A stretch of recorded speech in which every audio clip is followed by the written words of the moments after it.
We didn't really have any expectation it would hit as big as it did. I mean, you know, obviously when you make these things, you have a lot of passion and a lot of expectations for it, but you know, the way it took off was way beyond our expectations. Doom was out, and Apogee also had their own Rise of the Triad game, and just a ton of other 3D games like that. So that's where it was decided to take Duke 3D.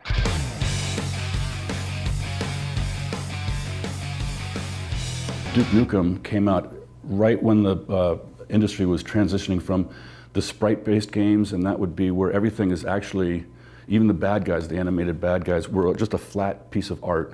And you know, as you moved around them or they moved around, it would just orient itself differently. And the industry was changing then to true 3D model with Quake. I don't know if it was the first, but that was the big one coming out. It was decided once we went 3D, you can explode the world a lot larger than it used to be. So the personality and the character and the attitude came through, but even a lot of that wasn't until the end of the game, because as we said earlier, I did the voice of Duke Nukem, I mean just 2 words in Duke Nukem 2. And Duke Nukem was mute through the bulk of the development of Duke 3D. He didn't talk until right at the end when it was decided that, hey, you know, most of these characters don't ever say anything, why don't we do one with a voice? I was approached by a casting director in San Diego, where I live, who was in touch with George Broussard.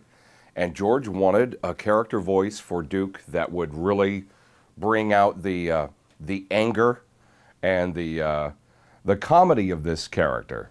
Looks like those alien bastards shot up my ride.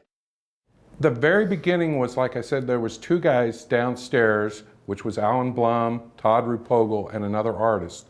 And they were putting it together. But the artwork was less than the quality they desired.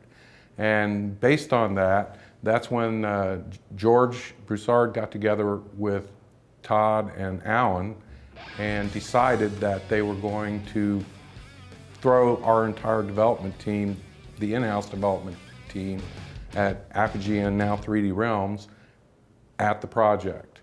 And so it was already underway, and our key was to develop it into something that could be really, really good. I wanted to get involved with Duke, so I applied at 3D Realms, got a job there, and came down and just had a ball working on it with you know, one of my other co-founders of Gearbox, Randy Pitchford. I didn't become a professional game maker until the mid-90s.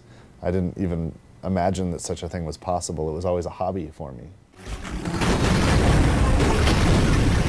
So I looked around and I eventually I got some job offers, and I accepted a job offer in Texas. And I came out to work for a company called 3D Realms. And the first game that I got involved with as a professional game maker was Duke Nukem 3D. Duke Nukem 3D was the hit that it was because of for multiple reasons. Again, we got to spend most of our time making it fun. We play tested the hell out of it. You know, we played every level over, and every night we would play test the game. Which is not typical nowadays. That was one of the most fun recording experiences I've ever had, doing Duke 3D. The writing on the game, the lines that I had to deliver were outrageous and funny to me. I would say that the recording sessions took perhaps a little longer than they should have, because I had a hard time keeping a straight face reading some of the Duke Nukem lines. I came here to kick ass and chew bubble gum, and I'm all out of gum. We would sit around and somebody would have an idea about, oh, it'd be cool if he said this, or it'd be wonderful if he went ahead and shot this Mickey Mouse character, or I shouldn't say Mickey Mouse, a mouse type character at an amusement park or something like that, and then say, man, that was annoying. Almost all of the really good ideas would start, we'd all, like, either the smoke breaks or while we're eating, someone would have a little spark of an idea. And then a second person would add to it, you know, like 5 minutes later, think, oh, you know what else? And then the third person, and once that third person had added their part, the idea was just like, yeah, we got to do that. And as I recall, I'm not sure exactly if I remember correctly, but that was how somebody thought to have this lizard monster drop poop every once in a while, and then we'll have Duke Nukem, when he steps in it, he'll leave footprints. And then that turned into the footprints that we used quite a bit for stepping in anything.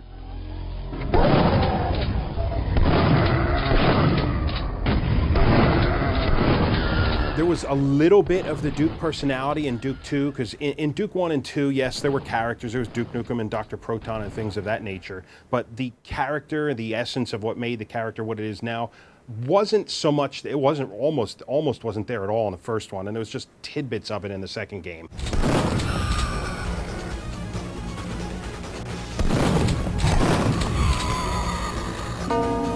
Come get some. How much of Duke is in you? Well, every time I go to the bathroom, I realize that I get about 10 points of health, and I always, much better. Oh, yeah. We didn't know precisely what we had with that game.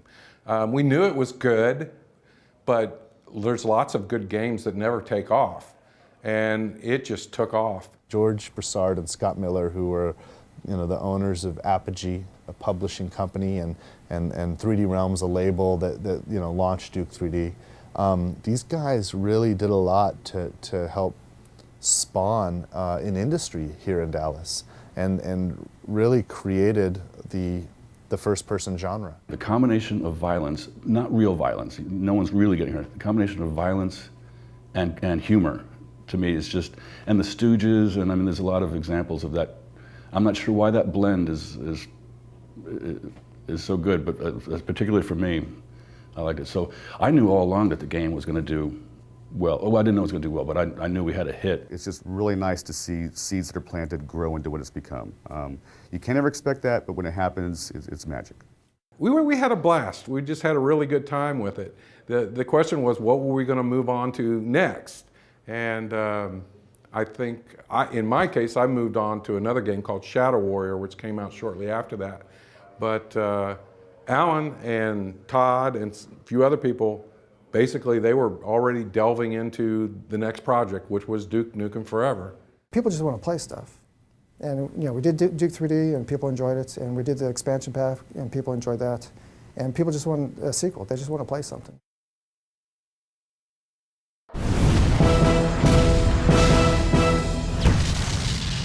Come get some.